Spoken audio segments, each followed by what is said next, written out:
ለተፈተነው በየወሩ ለሚያጋጥመን የሀይድ ህመም የሴትነት ህመሞች ራሱ ሴትነት ራሱ በራሱ ፈተና ነው በመሰረቱ ሴትነት በራሱ ፈተና ነው አንድ እንስት ሴት ሆና በመፈጠሯ ምክንያት በተፈጥሮ የሚመጡ ይሄ ዱንያዊ ከምንለው አሁን ዘመኑ ካመጣብን ምናምን ፈተናዎች ውጪ ሴትነት በራሱ ፈተና ነው ያንን ሁሉ ይሄ አሁን በየወሩ ባለፈው ስንነጋገር አንዲት ሴት በሀይድ ምክንያት ትታመማለች ሳይኮሎጂካሊ በጣም ትጎዳለች ያንን ሁሉ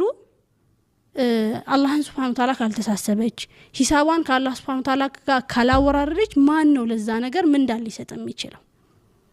በመጥ ጊዜ ለምትታመመው ለምትሰቃየው ነፍሷን አውጥታ መስዋዕት ለምታደርገው ነገር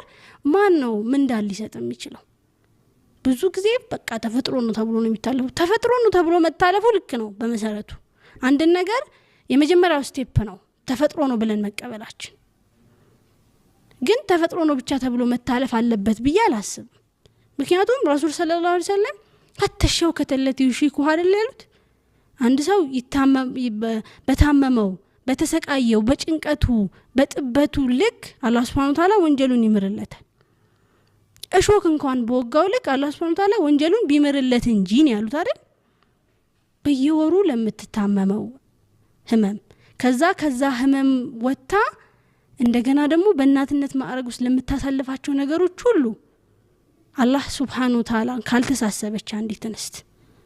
እዝነቱን ካልጠየቀች ቤትህ ይሻአሲያ ቤትህ ይሻለኛል እንዳለችው ቤትህ ይሻለኛል ብላ ዱዓ ካላደረገች